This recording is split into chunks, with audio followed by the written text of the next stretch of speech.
In Matthew chapter 24, verse 37 to 39, Jesus Christ gave some very significant statements which we have not understood completely through the years. But it says, "But as in the days of Noah, so shall also the coming of the Son of Man be. For as in the days that were before the flood, they were eating and drinking, marrying and giving in marriage, until the day that Noah entered into the ark, and knew not until the flood came, and took them all away. So shall also the coming of the Son of Man be." What I'll discuss today has nothing to do with salvation or correction. But it will surely be an eye-opener for all of those who have an ear to hear. The earth has very surprising history behind it. God inspired but a very scanty detail concerning the earth's past. The creation and what happened before the flood and immediately after the flood. It's basically the creation of one race, Adam, through whom the Messiah would make his entrance into the world, live and die and become the Savior of the whole human race. All of the races that are mentioned in the Bible only as Israel comes into contact with them. Otherwise, they're not mentioned. Maybe Abel before he died, Enoch, Noah, then Abraham, Isaac, Jacob, and Israel. But the Bible is Israel's book. The God of Israel is the one that inspired it. One thing is for sure. God created the world. He created the earth. And angels were already created. They were already here when God created mankind. The oldest book in the Bible, Job, tells us very clearly concerning that. Chapter 38, verse 4 to 7, talks about what happened when God hung the earth. He says, "Where were you when I laid the foundations of the earth? Declare if you have understanding." So he's talking to Job specifically and his three friends. But he could be talking to every one of us. "Who hath laid the measures thereof, if you know, or who has stretched the line upon it?" This is a builder's terminology. "Whereupon are the foundations thereof fastened? Or who laid the cornerstone thereof? When the morning stars," and Revelation 1 verse 20 shows us that stars on many occasions is a symbol for angels. But it says, "When the morning stars sang together, and all the sons of God shouted for joy." So when God created the earth, the angels witnessed this creation. As far as we know, there are no new angels being created. God created them all to begin with. There is 1/3, according to Revelation 12, verse 3 and 4, that followed Satan in a rebellion against God. Then, according to Hebrews 1, verse 14, the remaining loyal angels to God are ministering spirits to everyone that is to receive salvation. So the angels were created to begin with, and then the earth. They shouted for joy. Notice a little known and never mentioned phrase that might unlock a great deal of history that Jesus Christ talked about. Archaeologists have dug into the grounds. They have found things and made statements that there are civilizations that date back 5,000 to 6,000 years. Whole civilizations. And yet, so many times we are very limited in our scope.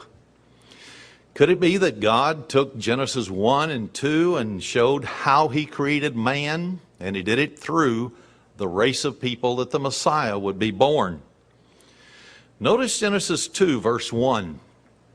Thus the heavens and the earth were finished. Now, we know that all the planets that orbit around the sun were finished because the earth and our solar system is the newest part of the universe. That's absolutely confirmed by scientists. But it says, and all the host of them. What in the world does this little phrase, and all the host of them, have to do with anything before the flood? God created. The word host is number 6635 in the Hebrew section of the Strong's Concordance. The meaning will astonish you. It means a mass of persons organized as for war, as an army. So here God shows that he made Adam and Eve. He placed them in the garden. It showed the fall of man, but it also said the host, a mass of people in other areas of the world, more than likely. Maybe some in China, India, South America, Central America, all over the world. Now, notice the same word is used once again in Genesis chapter 21, verse 22. Genesis 21, verse 22. And Abraham reproved Abimelech because of a well of water, which Abimelech, this is verse 25, I want to get you the setting first, and his servants had violently taken away. Now look at verse 22. And it came to pass at that time that Abimelech, and then one of his chief captains of his host, spoke unto Abraham, saying, God is with you in all that you do. Now the word host here once again is number 6635, which shows that it's an army of persons. He had his military with him and had taken this well by violence. But notice now yet another word that is translated host in the Bible, but it comes from a totally different Hebrew word. It's Genesis chapter 32, verse 1 and 2. And Jacob went on his way, and the angels of God met him. And when Jacob saw them, he said, this is God's host. And so this phrase, this is God's host. Well, now who was he talking about? Well, verse 1 says angels.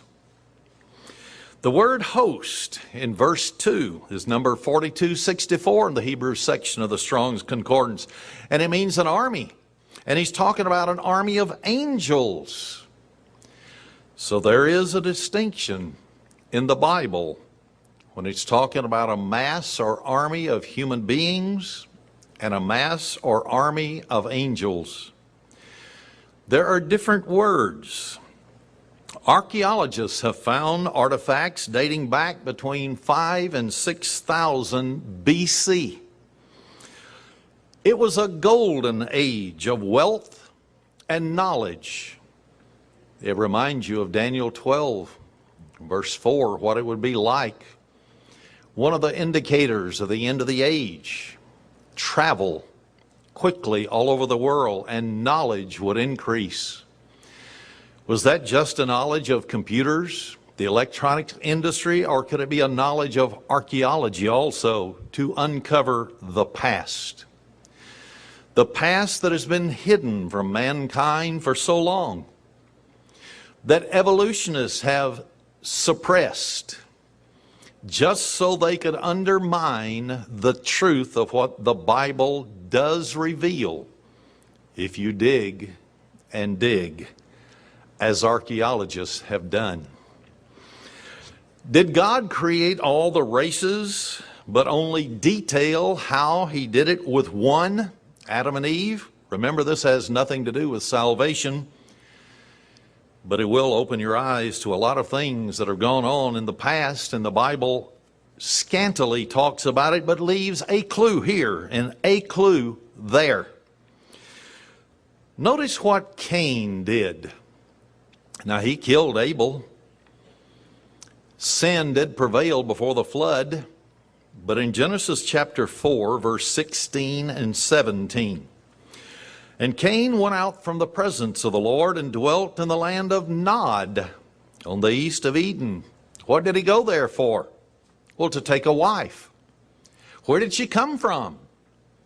If Adam and Eve and Cain and Abel were the only four people on earth, and now Abel was dead, where did she come from?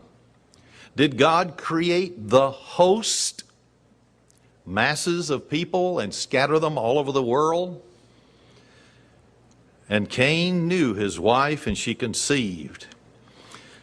So it's very clear that Cain married a woman from the land of Nod. It was a civilization that was now being populated east of Eden, east of where Adam and Eve, and the Bible talks about where they were created. There were only 10 generations. They have found discoveries that blow the mind of modern man. It totally and absolutely undermines everything that is called the evolutionary theory today. Before the flood of Noah's day, they had secrets which they already knew, and we didn't know them till the 20th and 21st century. Such as DNA patterns in man, animals, fish, plant life. They knew how to splice those genes, make new species, alter them. That's found in a book that is mentioned twice in the Bible as a textbook. Notice in Joshua chapter 10, verse 13. It talks about a book called the Book of Jasher. Verse 13, or Joshua 10, verse 13, "And the sun stood still and the moon stayed until the people had avenged themselves upon their enemies. Is not this written in the book of Jasher?" So it was recorded historically as a fact in the book of Jasher. So the book of Jasher that reveals the gene splicing before the flood, the advanced civilization before the flood, is an authentic book. Now it's had a lot of time to be translated and rewritten down through the centuries, so whether there are mistakes in it, I don't know. But one thing for sure, it does carry credence because it is mentioned twice under the inspiration of the Holy Spirit in the Bible. In 2 Samuel chapter 1, verse 18, "Also he bade them teach the children of Judah the use of the bow. Behold, it is written in the book of Jasher." So if you have the technical knowledge to splice genes and to create species that God never intended, you certainly would have an understanding of brain surgery, body functions, how they could transplant brains before the flood, and it is a documented archaeological fact that they did it. They transplanted other organs of the body. They were so advanced in technology. If they could do that, surely they would have transportation, some kind of a vehicle. Maybe it would drive on land. I don't know that they would call it a Cadillac, but it would have a name. Surely if they had this advanced technology, they would know how to have aircraft. After all, they found landing strips on the top of the Andes Mountains in South America and cannot explain it. And they date back thousands of years. What if they even knew how to have ships that would submerge underwater? modern day terminology called submarines. Is all this technology there? Has it been uncovered from the earth? We'll see as we move along today. Evidence points to a very sophisticated society before the flood. It even points to the type of instruments that are so small they could drill through the skull. They could correct brain damage. They could transplant brains. And the reason that I mention all of this is because the theory of evolution is based upon many well-placed assumptions. The theory goes like this. It means we guess. It is the underpinning of communism. It undermines religious belief by the communist. If the communists can make us believe that we are nothing but an animal because of the survival of the fittest, then wherever they go and whatever nation they overthrow, they can kill and not have any ill feelings about it. They can kill anyone. This theory can be smashed with one simple law that is built into the universe, and God Almighty built it. Jesus, the Christ, the Son of the Father. First, the theory presumes that man came from some ancestral pool of soup somewhere. And one cell finally spontaneously generated. And then it began to split. And so you begin to have water creatures, amoebas, one cell, animals. And eventually they came crawling out onto the ground and lost some of their legs and became birds. Can you imagine a big crocodile becoming a bird and flying? This is what evolutionists want us to believe. This theory teaches that man is gradually, over eons and eons, millions upon millions of years, moving upward and getting better and better. That's why we have the society today. But Jesus said, as in the days of Noah, so shall it be like in the coming of the Son of Man.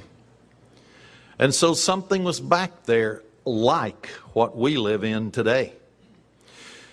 However, there are undisputable laws of thermodynamics. When understood, they smash the theory of evolution to pieces, to a billion little pieces, and you can't find it anymore. Then we have to look elsewhere if evolution is not true, for the real source of life. And you and I have found it. It's called the Bible. Jesus Christ, the Son of the living God, and God the Father, who created all things through His Son. The two laws of thermodynamics basically state, number one, the first law is energy conservation. Energy can be converted from one form to another. A log can be burned. Energy, it changes form. Yet the amount of energy remains unchanged. It's still on planet Earth. Energy is neither being created nor destroyed at this present time. That's an absolute law they've discovered in the laboratories. The second law of thermodynamics is the law of decay. Everything is running down. Everything. And so it is when you understand that everything's running down, it is the exact opposite of what we're told by the evolutionists, where everything is building up. But it's tearing down toward decay, deterioration. In other words, the earth is running down, not getting better, so the evolutionists are wrong. Notice the opposite of an absolute law of thermodynamics that has been proven.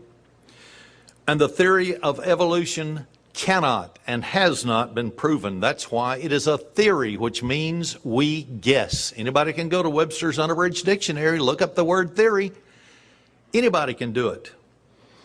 Evolution says we're evolving upward to better conditions, to better understanding, to more complex life. But the second law of thermodynamics proves we are decaying, breaking down. We're not evolving to a better state.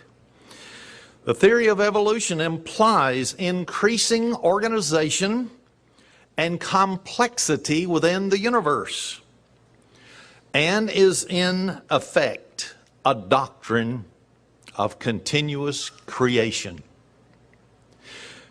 The first law of thermodynamics affirms, it proves that creation is no longer occurring. Everything on the earth today remains. It can change form, but it remains. Nothing new is being created. While the second law of thermodynamics states that the original creation is decreasing in organization, it's decreasing in complexity. So either one of the laws of thermodynamics smashes to 1,000,000 or 1,000,000,000 pieces the theory of evolution. And you don't have to be ashamed of what you believe, because you've got the evidence on your side. Physical evidence all over the world reveals that there was a great flood in the past, 2 of them to be exact, but we'll only discuss one. That great flood destroyed a golden era of great achievements. Genesis chapter 6 through 9 of your Bible tells us but very scanty portions of what happened before the flood. A flood brought on to this great creator of mankind. They were so advanced, as I'd mentioned, that gene splicing was commonplace. They perform brain surgery that makes modern man's efforts look like kindergarten play. The floodgates of heaven were open, and all the moisture that was above the earth in the atmosphere condensed. It fell to the earth. The underground oceans, aquifers, were broken up. The horrific forces of violence were unleashed upon that golden age of discovery that had become so evil and so degenerate that God was sorry that He ever made it. Large land masses with their advanced civilizations and populations slipped into the sea. They were covered and they were churned by the oceans and the violence of the waters. The surface of the entire globe became as a giant cauldron in which whole continents and seas were churned together so that there would be nothing left of those golden ages that occurred before the flood. Yes, there were screaming hurricanes all over the earth. Tidal waves that might even push up to 6,000 feet high swept from pole to pole and covered the land masses. Then there were blankets of lava and asphyxiating gases that all played together to exterminate all life except 8 people and all the animals that were on this great ship. This great ship was so large that nothing was ever built like it until the Japanese supertanker in the 20th century. It was sealed so tightly and so well balanced that in all this churning it did not capsize and sink. The elements did not affect it. That's the advanced technology they had before the flood, and God ordered this man, Noah, to build that gigantic ship. And he brought with him the species of animals to go into it, and it was large enough to contain those animals that would come over on this side of the flood, the modern day, so that there would be no genes spliced and new species that were against what God created coming on to this side of the flood. Not only were the antediluvian people, those on the other side of the flood, buried, but their advanced technology, all of their technological achievements were also buried. They were destroyed, including all forms of machinery to build advanced civilizations.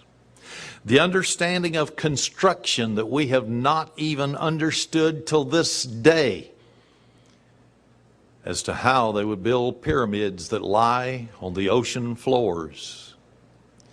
And that on this side of the flood, how they built pyramids that it was impossible to build with human beings. In most areas of dense population, they were submerged by the sea. They were buried under thousands of feet of debris, dirt, land masses, rocks, buildings.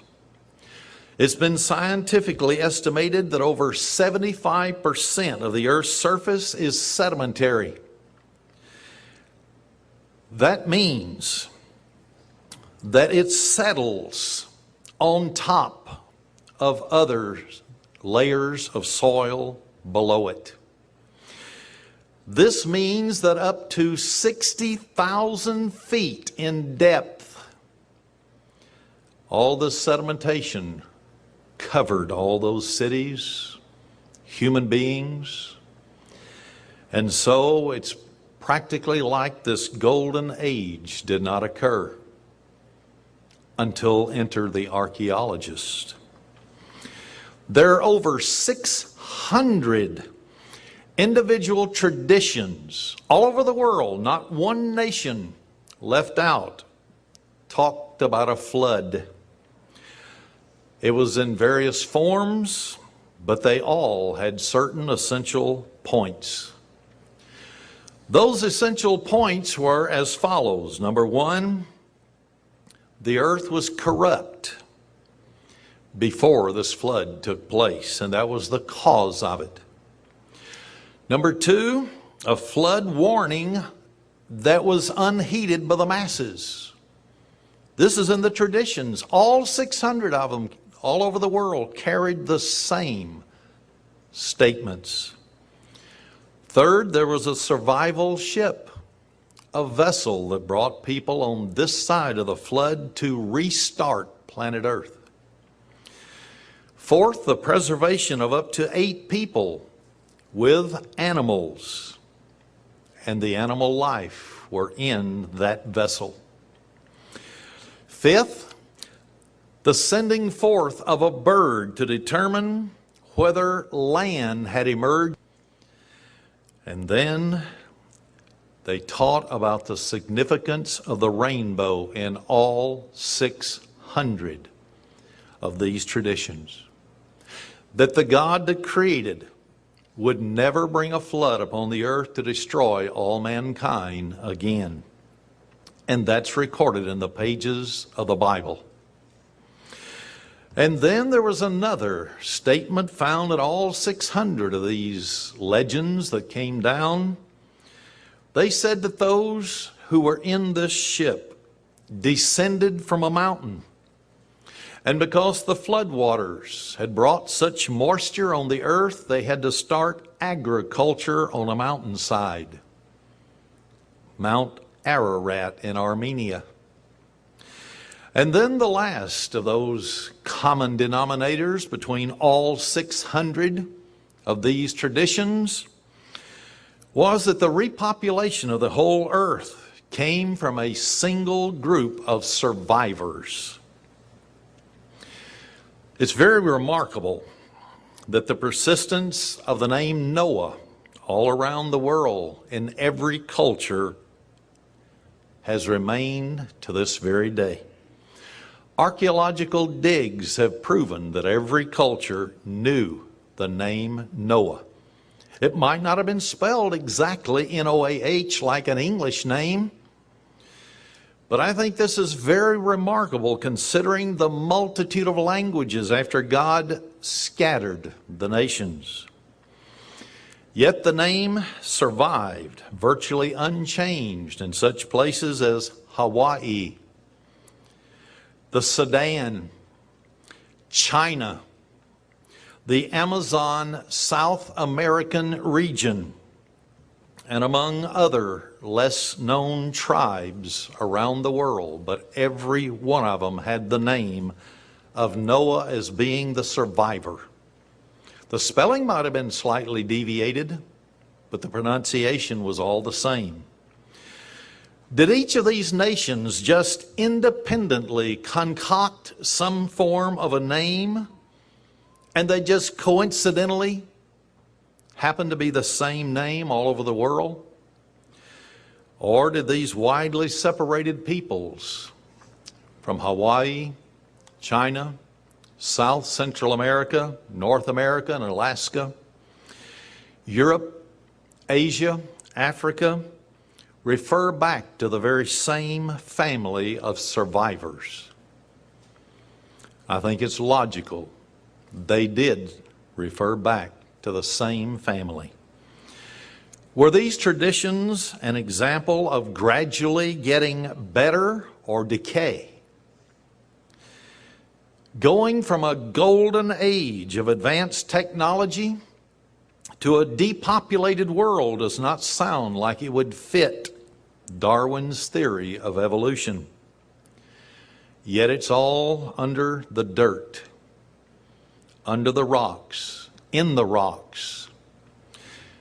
ocean beds.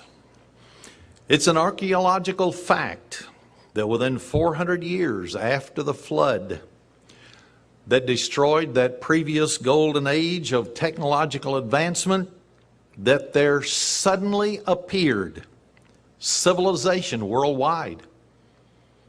Not just in Mesopotamia, not just in what we call today Babylon or Iraq or Iran, but all over the world. It's an absolute archaeological fact. Egypt came on the scene suddenly about 3000 BC, fully developed. They had certain advanced understanding. Could it have been that they had stored away also in that great ship that brought the animals and Noah's family over to this side volumes of books with technology so that they could start civilization again? It suddenly emerged from a primitive state right after the flood to a fantastic, practically ready-made society. How did it do that? Suddenly, great cities were everywhere. Enormous temples were built. Pyramids of overwhelming size that human beings could not have built unless they had some kind of a technology that you and I do not understand today. Colossal statues were everywhere. Cities, enormous temples, luxurious tunnels running under those temples and under those cities. Tombs emerged, and that was not what the pyramids were for to begin with. They were not for tombs. We'll get to that later. They even emerged with a decimal system for mathematics, just like we use today. How did they know that if they were knuckle-dragging cavemen? They couldn't have known it. They had ready-made writing with a perfect language and a perfect set of characters. If gradualism is true and evolutionary theory is true, how did that happen suddenly?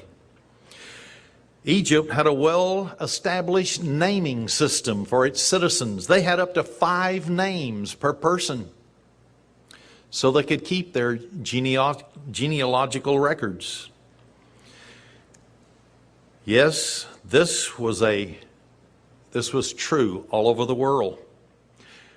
Suddenly, all of these civilizations sprung up. India had one of the most advanced. China was advanced. Central America and the Incas and the Mayans. Europe and northwestern Europe. Yes, even into Britain. And India knew of the great white cliffs of what we term Britain today, even though it had a different name at that time.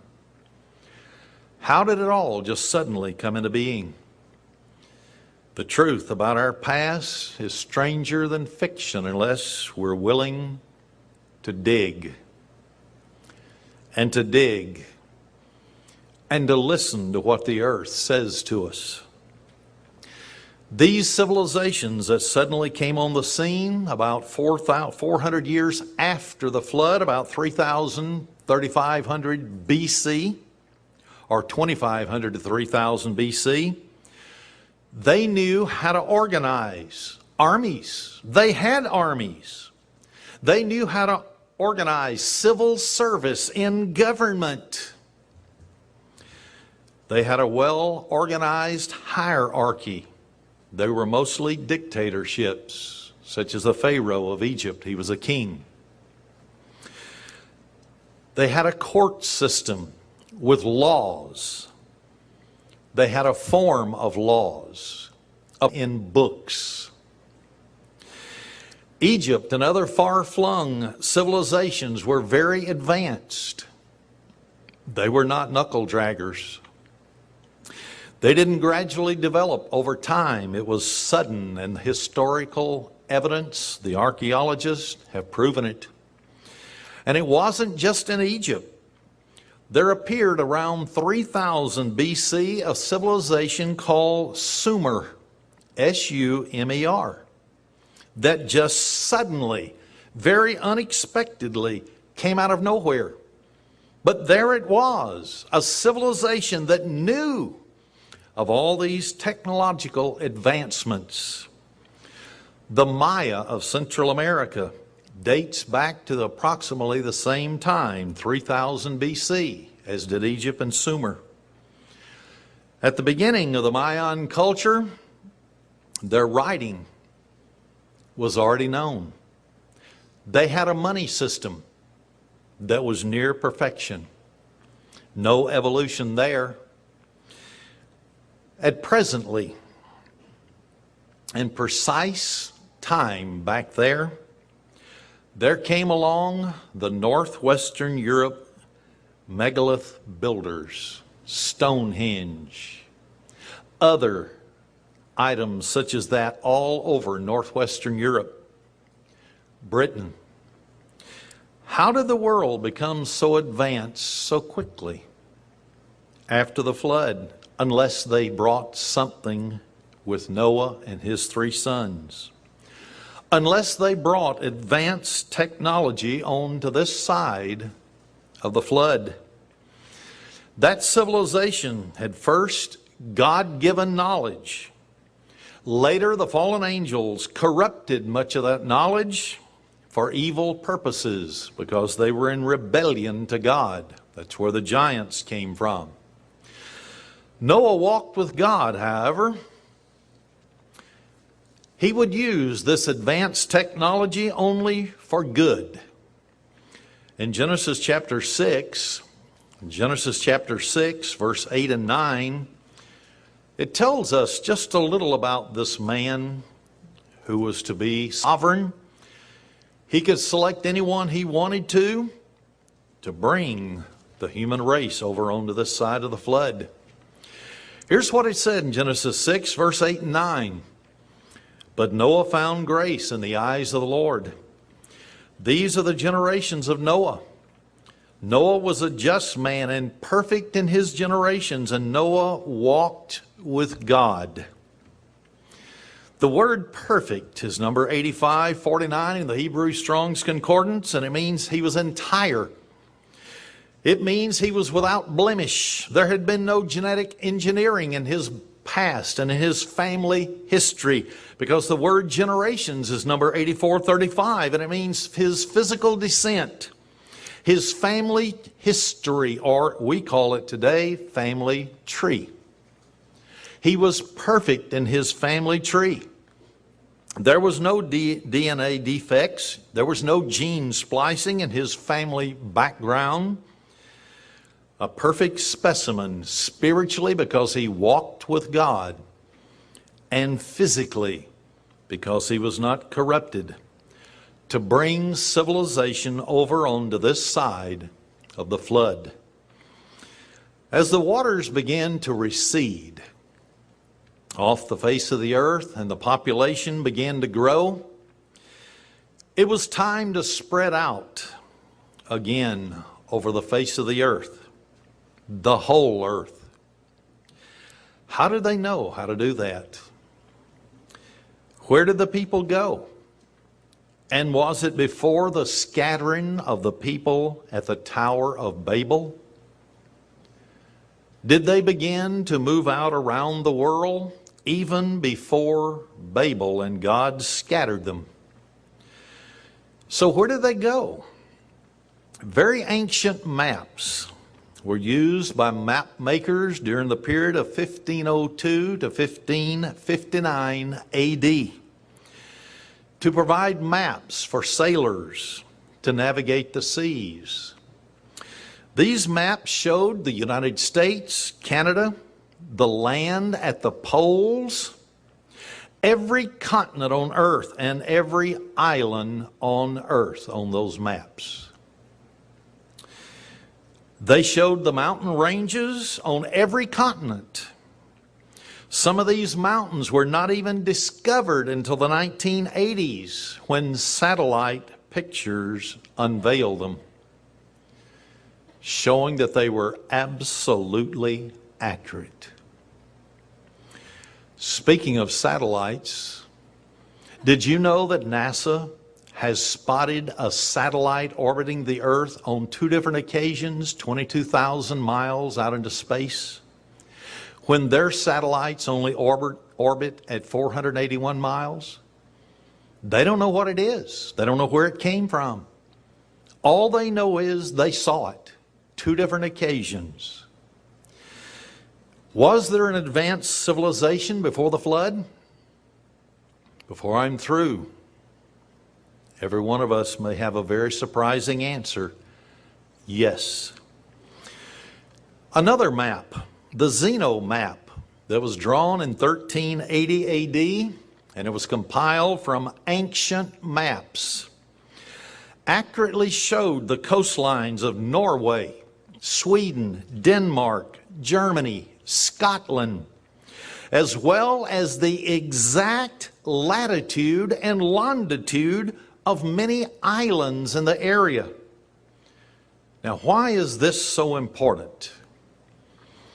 How could these maps be so accurate in latitude and longitude? After all, the chronometer necessary to determine longitude was not even invented till 1765. And yet these maps that were drawn from ancient maps were perfect in longitude and latitude. Were they advanced in an olden time that has been lost to history and underneath the rubbles of the flood? And today, as knowledge is increasing, are the archaeologists digging up the proof this golden age did exist? And this golden age will pale into insignificance when Jesus Christ rules the earth.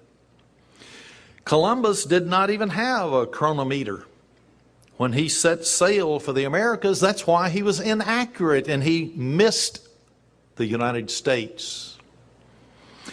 The Zeno map showed the topography of Greenland, free of glaciers. That's why they called it Greenland, because of all the beautiful green vegetation. So that does away with a prior ice age. That means the ice had to have formed since then. The Ice Age must not have been millions of years ago, the way the evolutionists like for us to believe. To be exact, the Zeno map actually showed unknown rivers and mountains. And they didn't even know they existed until there was a French polar expedition in 1947 to 1949. They found the rivers. Amazing. Then there was the Chinese map that was hewn in stone in 1137 AD. It showed the earth not flat the way they thought it was in the Middle Ages. It showed it as a round sphere. Then there was the Camaro map of 1502. It revealed also that the earth was round, a sphere, not flat. Then there was the Zocchi map of 1737 AD that was copied from ancient maps. And it showed the Antarctic existed at one time free of ice. A long time ago.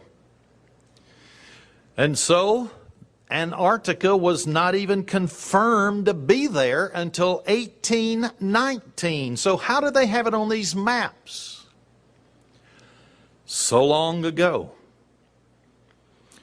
Then there was the Mercator map of 1569 that was discussed on the History Channel in August of 2006. It depicted the Antarctica coast that was left uncovered by glaciers. The ice had begun to overtake it on a later map, but at one time there was no ice at all. And then, why would there be suddenly ice? Could it be that there was some kind of a shift on the orbit of the earth? Because we have woolly mammoths that are buried in ice with tropical vegetation still in their mouth, in their stomach, undigested. And so it is that modern day man is wanting to take these woolly mammoths, take sperm from them since they were quick frozen, and create a park like Jurassic Park with the dinosaurs, only with ancient animals. Are we living as in the days of Noah before the flood? All of these maps are a scientific achievement for surpassing the abilities of any navigator during the Middle Ages, during what we call the Renaissance period, the Arab world which was advanced, or any ancient geographers since the year 2000, or since the year 0, all the way up to the year 2000. These maps had to be the product of an unknown people that lived before what we called organized history, recognized history. That means it would have been before the flood. Then you had the Haja Ahmad map. It was copied from ancient maps in 1559 AD. It shows Antarctica and the Pacific coast of the United States of America exactly as it is today. Exact. How did they know? It also depicts the land bridge that used to connect Siberia with Alaska. And it was all on that map that was redrawn from ancient maps. Then there was the Hammy King chart of 1502 that was copied from ancient manuscripts. It showed that the Siberian rivers were emptying into the Arctic Ocean. But now they're all under ice. The map even shows that there was an ancient structure like the Suez Canal and the Red Sea by Egypt. Only it had a different name. Did they have advanced technology? Somebody did. Then there was the Glorianus map of 1510. It shows the exact line of the Atlantic coast of America, from Canada all the way down into Mexico. And it even showed the whole length of the Pacific coast from Alaska to the tip of South America. How did they know these things? And then Columbus set off thinking the world was flat. And if he wasn't careful, he would fall off into outer space. There was another map that was very interesting, the King James World Chart of 1502 that was copied from ancient documents, showed that the Sahara Desert was a very fertile land. It had large lakes, it had rivers, and cities occupied it. That was a long time ago, and they've disappeared. It's a desert now. One of the two largest in the world, it and the Gobi Desert. But the most famous of all maps was the Perry-Reese chart of 1513. It was used, it was recopied from 20 ancient maps. After it was discovered, the United States Hydrographic Office was asked to examine it and prove its authenticity. The United States Navy, through Commander Larson, issued this statement, I quote, "The Hydrographic Office of the Navy has verified an ancient chart. It's called the Perry-Reese map that goes back more than 5,000 years. It's so accurate, only one thing could explain it: a worldwide survey." The Hydrographic Office couldn't believe it either at first, but they not only proved the map genuine, it's been used to correct errors in some present-day maps, end of quote. They said the only explanation for such accuracy was that at one time or another in the ancient past, there was a worldwide survey of every land surface on Earth, including the islands. So clearly it came from some advanced ancient technology. Otherwise, why would they even use these maps to correct their own errors? It used what is called a grid system on those maps, similar to our air navigation maps today. But they were more accurate than ours. There's evidence of science in an ancient past on planet Earth. Evolutionists don't want you to believe that. It would undermine everything they teach and everything they tell our students in the classrooms. That's why it is still called a theory, because they cannot prove it. But these civilizations with this super knowledge have all disappeared. We don't see them anywhere today except underground. How did the people of India, in one of the documents that has been uncovered called the Vishnu Purana, know of the White Cliffs of Britain? Who conducted this worldwide survey? Can we know? Does the Bible even tell us and indicate who did it? During the period of 2800 to 2500 BC, there was a man by the name of Peleg. He's found in Genesis chapter 10, verse 25. It said that in his day, Peleg divided the earth, or the earth was divided in his day. Well, when you go into deeper meanings of the word divided, that in the Hebrew Strong's Concordance, it means to split the earth or survey. In Peleg's day, right after the flood, within a certain number of years, they sent out survey teams under Peleg. Then also mentioned in the Bible in Genesis 10, verse 6, is Mizraim. He is crediting with establishing the country of Egypt and the ancient Egypt. His name means to delineate. A secondary meaning meant to draw up a plan. A third meaning of his name meant to make a presentation, a representation.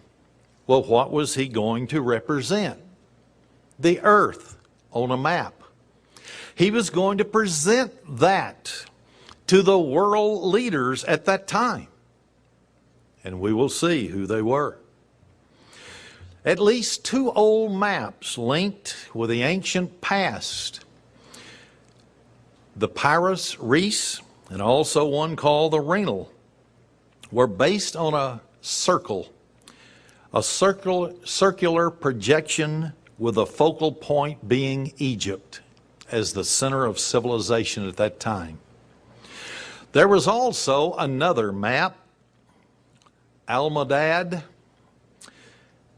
and his name meant the measurer.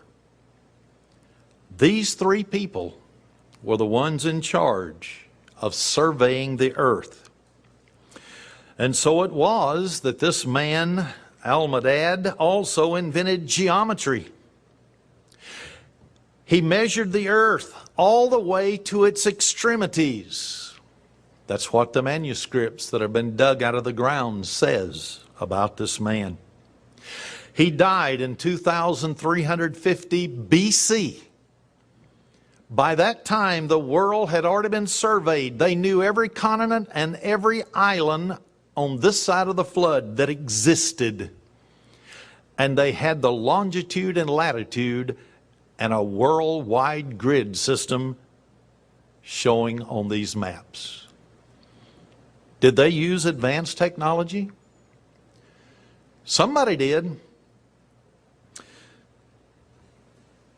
All of the factors that I've mentioned today prove the opposite of evolution. The earth came into being with a knowledge of great technology because God gave it to start civilizations from scratch all over the world. They have mostly come into decay, and we're only seeing the rise of civilization since the 18th, 19th, 20th, and now the 21st century. Evolution says we're moving upward. And yet, what a deceptive lie of Satan to cause people to lose contact with their Maker, and how great He was, and how He made and gave the knowledge for civilizations to exist. But now, what would be an object of global surveys? Why would anybody want to know where every landmass in the world was located with accuracy? Everything that I'm mentioning so far has come from archaeology. Their findings that were buried underground. And everything I'm going to say from now on will absolutely prove the same thing because it comes from archaeology. Within centuries after this great deluge that came upon the earth, increasing populations sent out exploratory expeditions. Soon every segment of the world was visited by a group of men who came with a particular task to accomplish. What was that task? What was it before the flood that made them so great and such a golden age? What was it that was beginning after the flood? leading up to the Tower of Babel that was going to make it another glorious golden age of knowledge and of achievements. They were charged when they went out all over the world with relocating what is called energy springs in the earth. They were used before the flood, and they would construct a grid pattern to harness this energy worldwide in order to accomplish the establishment of a worldwide power grid. That they measured distances in degrees back there. They actually measured in minutes and in seconds of latitude and longitudes. And so they wanted to lay down exactly where these energy springs were. But what is an energy spring? Has anyone ever heard of a ley line?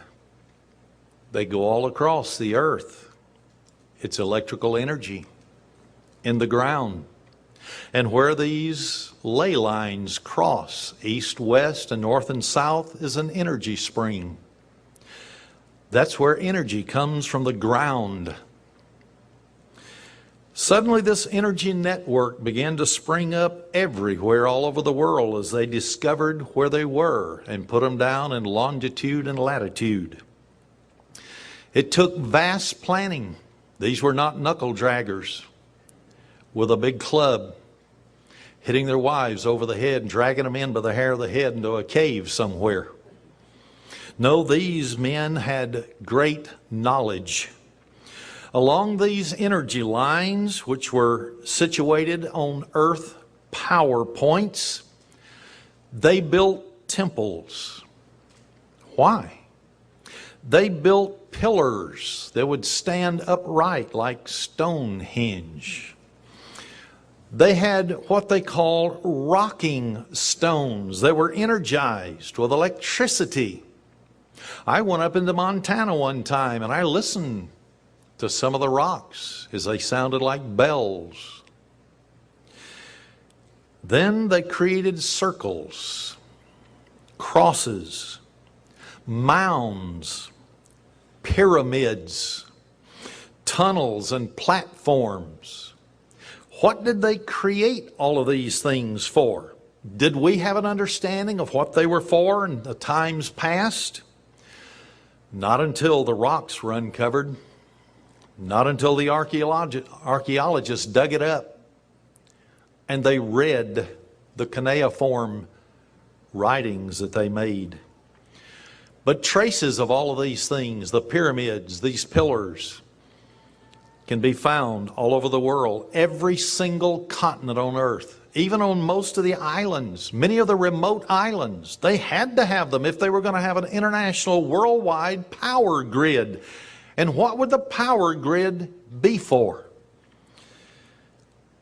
Sites had an exact geometric relationship to each other. They weren't built at random.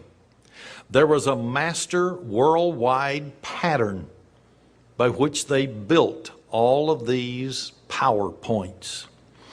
All ancient temples in Greece were built in relation one to another. And then those in Greece were geometrically interlocked with those in Egypt.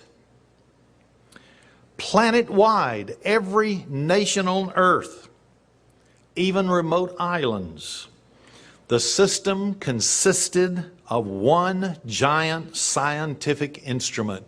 What was that instrument? These ancient temples and pyramids were all aligned in a single geometric pattern. And the remains of an ancient power network connecting all of these circle the globe today. Some of the pyramids have sunk into the oceans off Florida.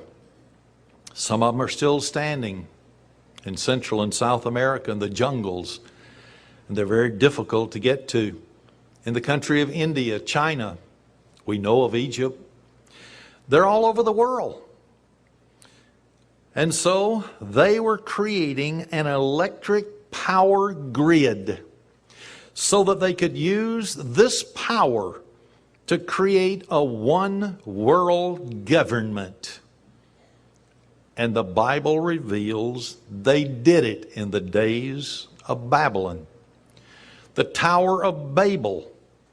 There was a reason that God came down to Babel and why he scattered all the people and changed the languages from that location, and they scattered to the four corners of the earth.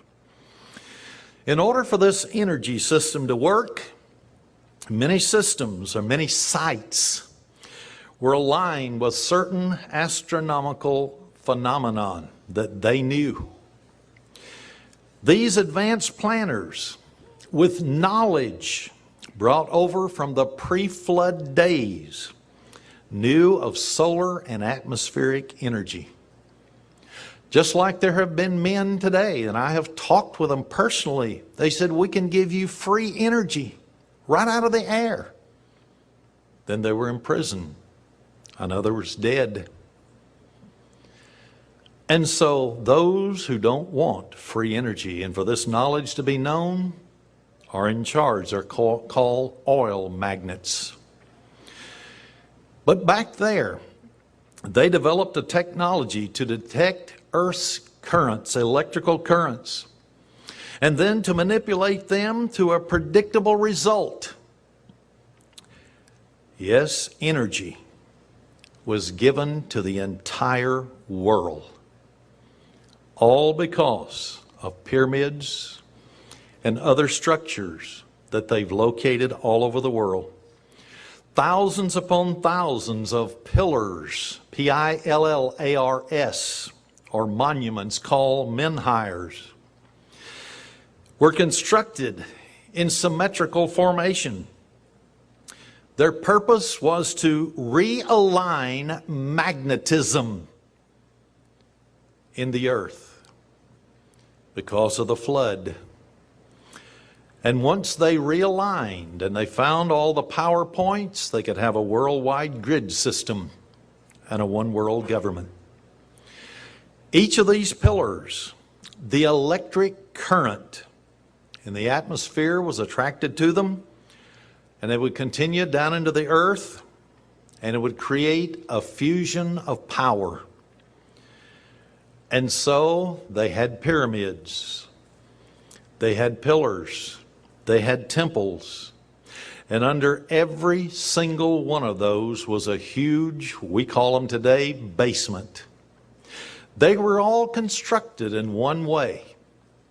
They had inorganic material, blocks of rock, and then the next layer would be organic material that rot and decay, and then another layer of inorganic rocks and so on. And they did that for several layers thick.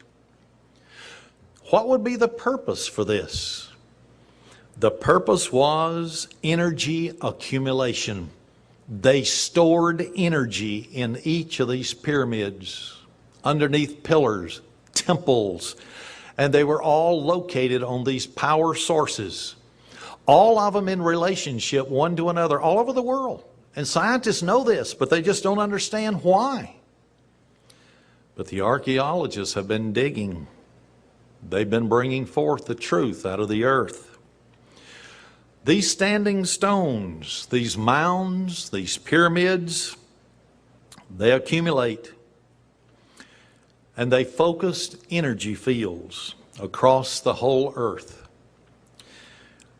To be exact, this energy fields that they created, it would actually increase soil fertility so that tomatoes, other things would ripen 4 to 6 times faster than your normal crop, just anywhere out on the land. It would stimulate plant growth so that you would have larger, more beautiful, and stronger plant life. This was all known back at that time, but we haven't known it today because of the lost history of our civilizations.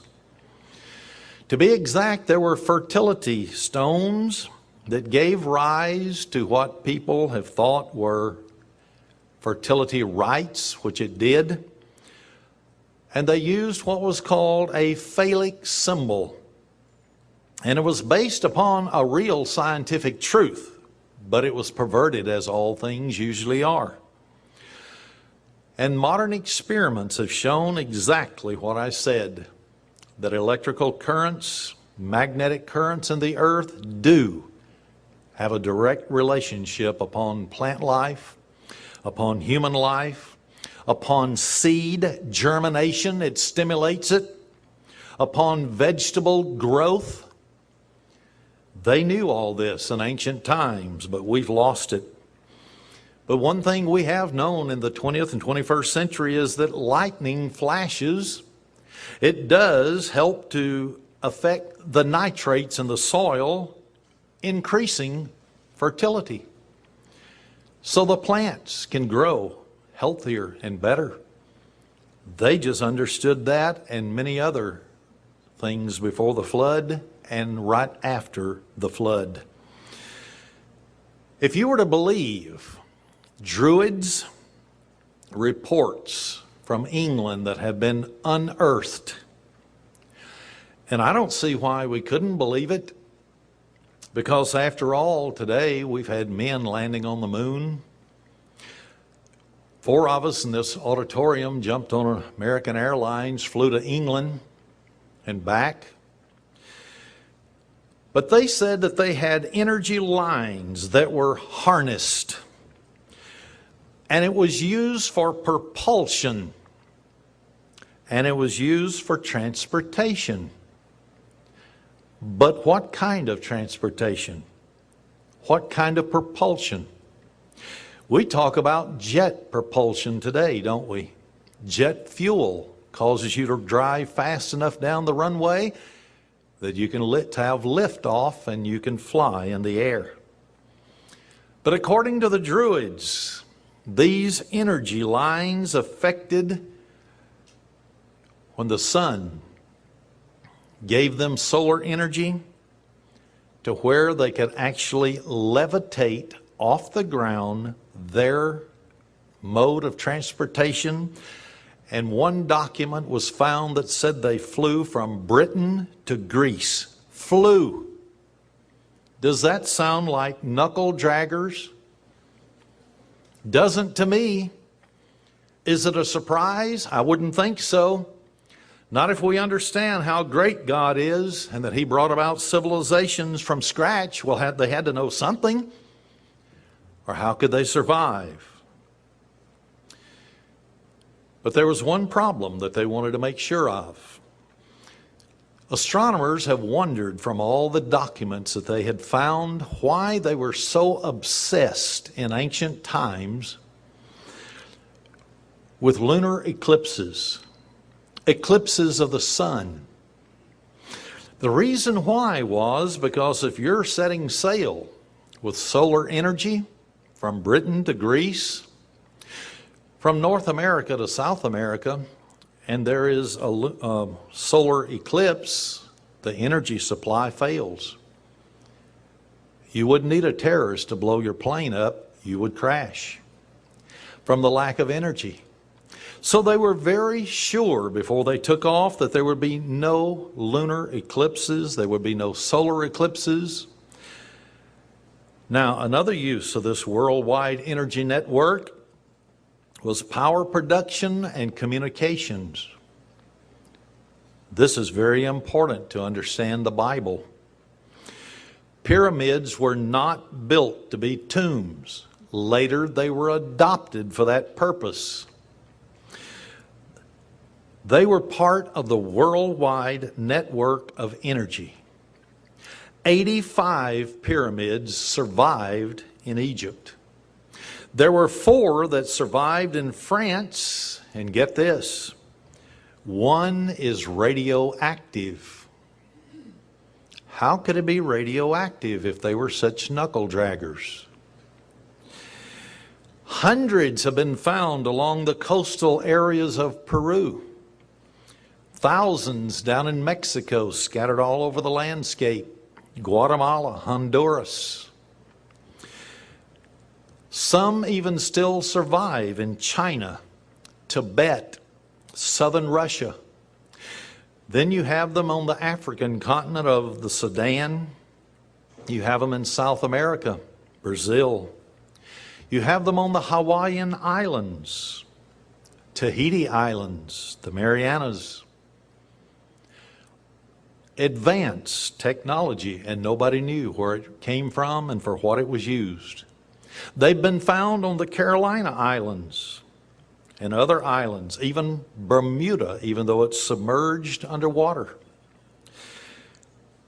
They've even found stone step pyramids. Now that's the pyramids that have steps that you can go up.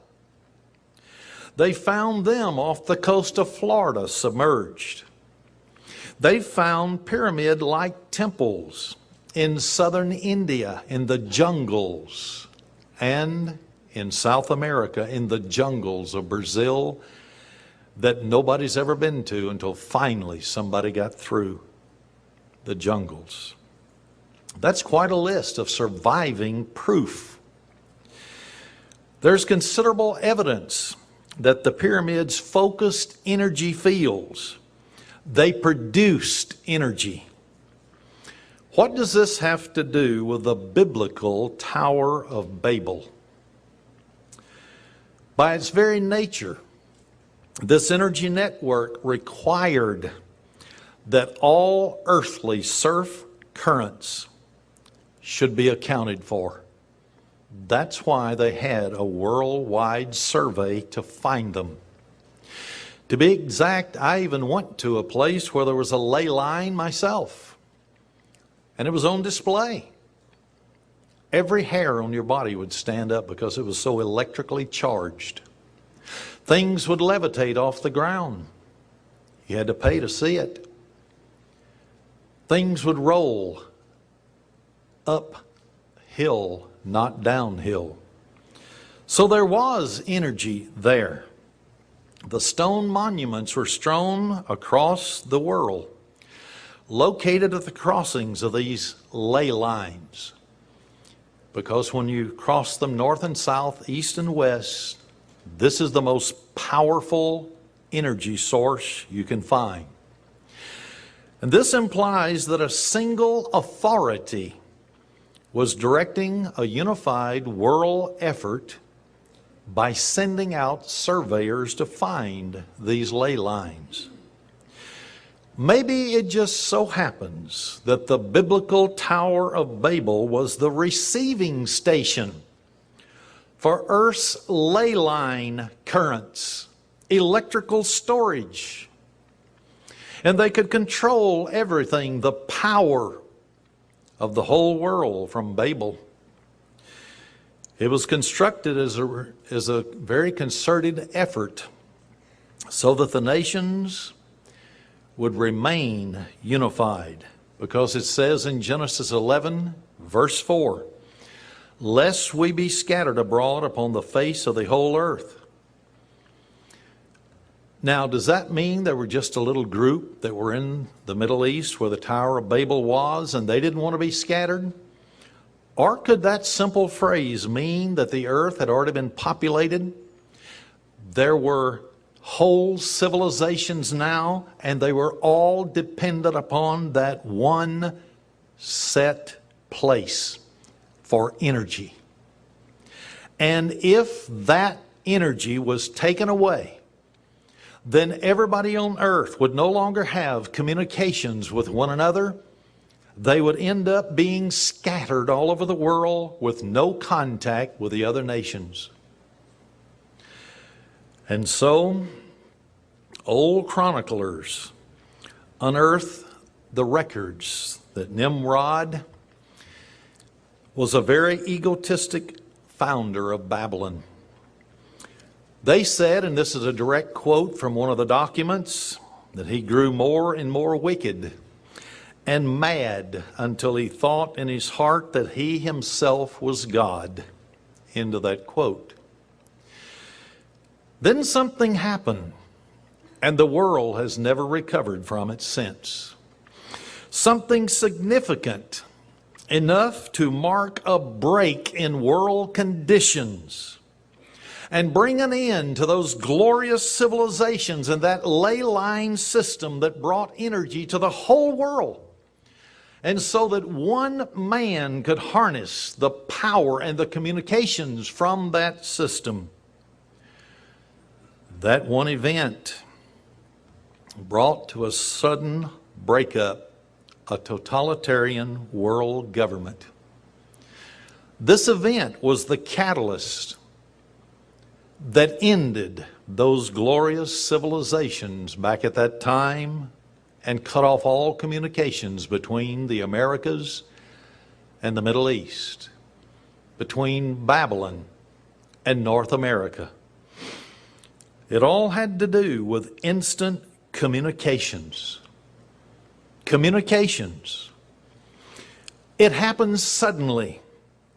The event was devastating for this world government under Nimrod and Babylon.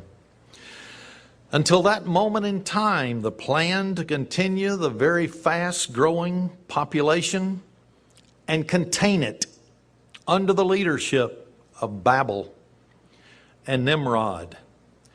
One central authority based in the Middle East. It was on schedule. Then in one violent stroke of communications, they were destroyed. Something happened to the world, and it's found in Genesis chapter 11, verse 5 to 8. It says, "And the Lord came down to see the city and the tower, which the children of men built. And the Lord said, Behold, the people are one, and they have all one language. And this they began to do, and now nothing will be restrained from them, which they have imagined to do." See, they had imagined a world government unifying everybody on the face of the earth with all the power grid located in Babel, and one man controlling it. So what did God do? He said, "Go to, let us," that was God the Father and Jesus, "go down and there confound or confuse their language." They had one language, that they may not understand one another's speech. So the Lord scattered them abroad from there upon the face of all the earth, and they left off to build the city. So did that mean that they were all congregated right there and just all of a sudden they had different languages? That's the way I pictured it at one time. And they just went away over here and over there and the other place? Or were they already around the world with one language and a communication system so that they could be in touch with one another?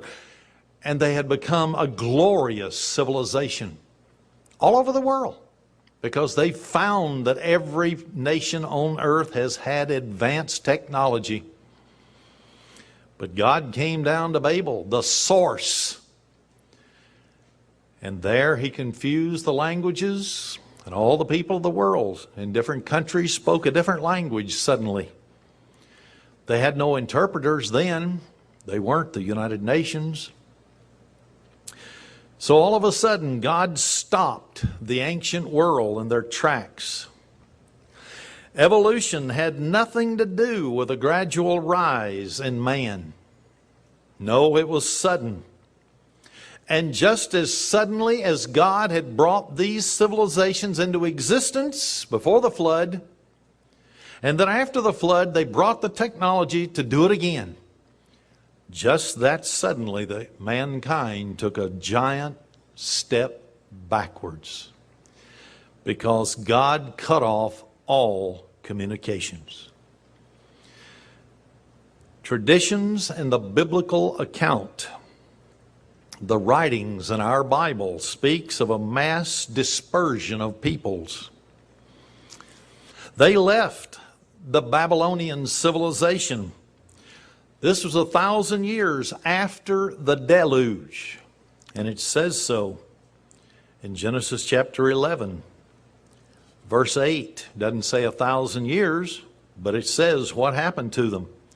So the Lord scattered them abroad from thence upon the face of all the earth, and they left off building the city. So their power structure was demolished.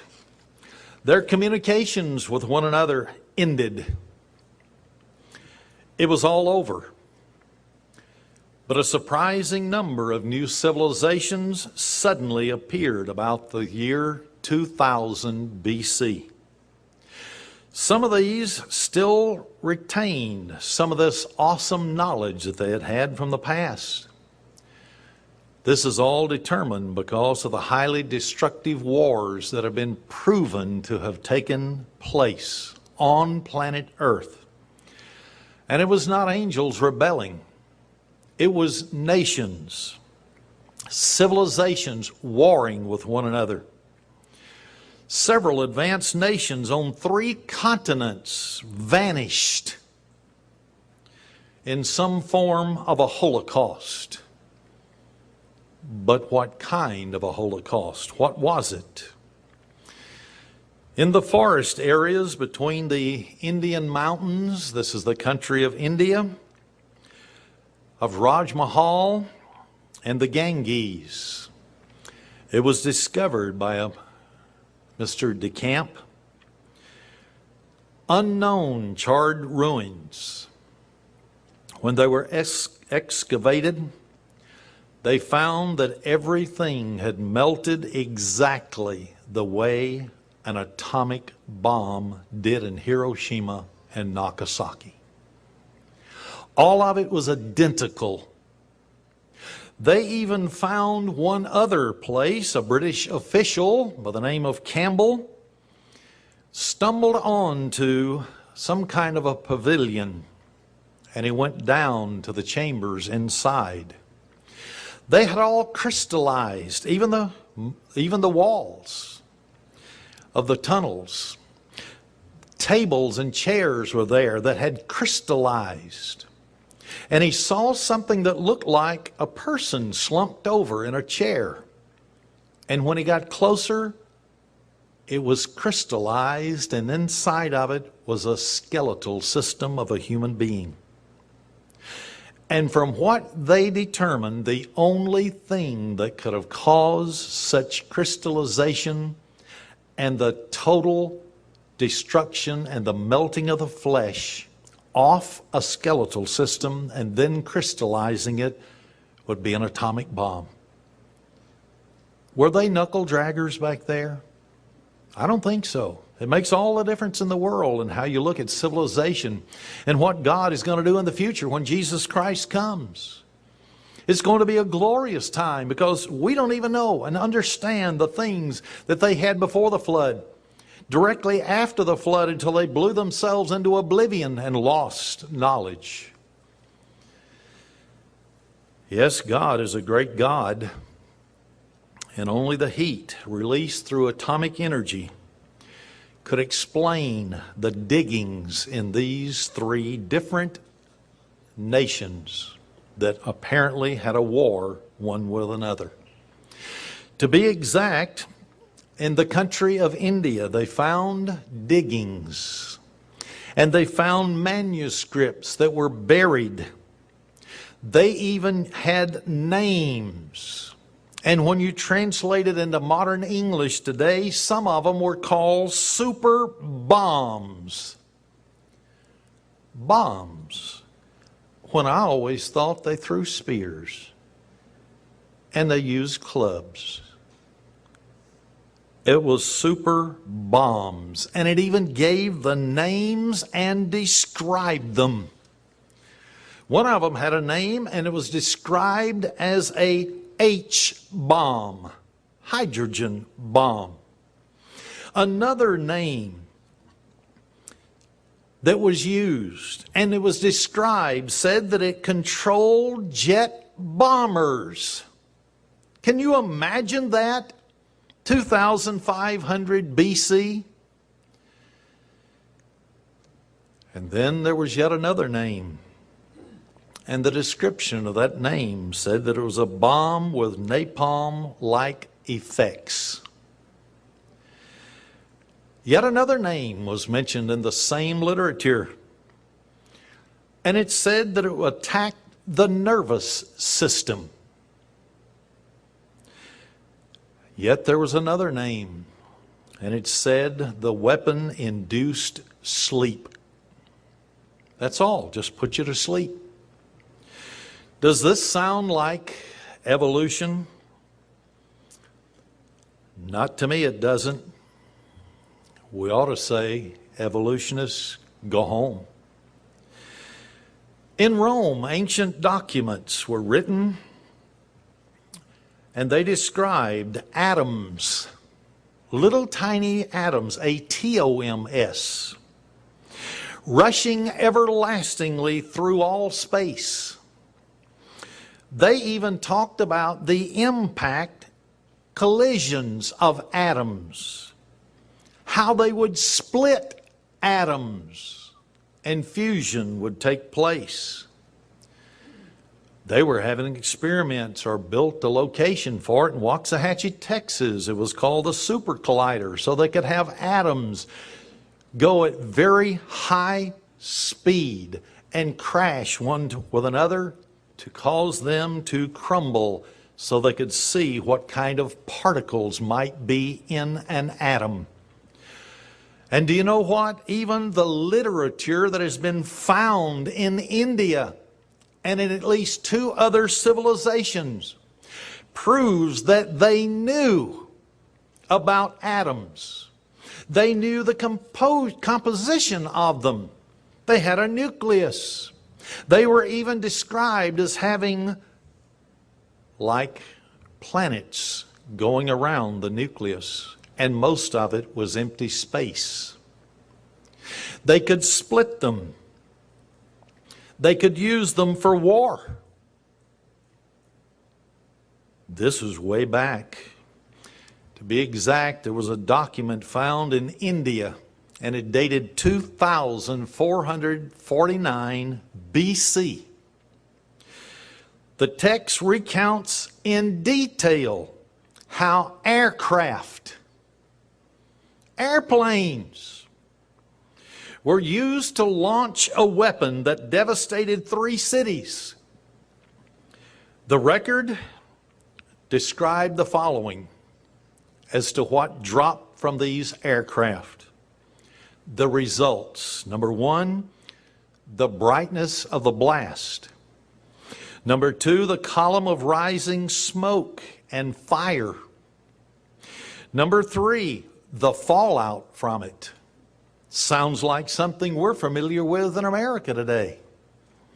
Number 4, it described intense shock waves and heat waves. Number 5, the appearance of the victims. The flesh had melted off their skeletal system. Number 6, the effects of radiation poisoning. All of this was in the documents. The historical text states, and I quote just a couple of them, "An iron thunderbolt contained the power of the universe. An incandescent column of smoke and flame, as bright as 10,000 suns, rose in all its splendor. Clouds roared upward. Blood-colored clouds swept down onto the earth. Fierce winds began to blow." Isn't that what happens when you're close to a nuclear blast? It even said that elephants miles away were knocked off their feet. Pretty strong blast. But this is what devastated 3 cities. It said the earth shook, scorched by the terrible, violent heat of this weapon. It said hair and nails of people fell out. After a few hours, all foodstuff were infected. It's called radiation. And then it said thousands of war vehicles fell down on all sides. Well, where do you fall? If you're not up in the sky, you don't fall. You're driving along the ground. It said thousands of corpses burnt to ashes. Then it went on, one more quote, and I'll end it. Never before have we seen such an awful weapon, and never before have we heard of such a weapon. End of quote. Now that was translated into English in 1884 from the document that was found 2449 BC, or written at that time. It even told the war zones, the Ganges, Upper Ganges in India. There were passages from ancient documents that were uncovered that it would be just like a Stephen King chiller, thrill story. It told of the terror of the survivors inside of the pages of that document. Until the United States and Russia started experimenting with the nuclear weapons and radioactive substances became known, there was no such thing as radiation sickness. And yet this book described the exact disease, radiation sickness. And it even described who was involved in this war. It said that there were dark-faced and the yellow-faced. That's the Mongolians of the Gobi civilization.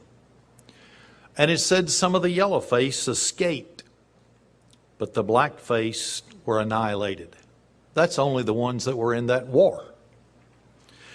But then it said the straight eye, that's peoples from Europe and the Middle East, were among the survivors. Now, do we understand that God is all-powerful?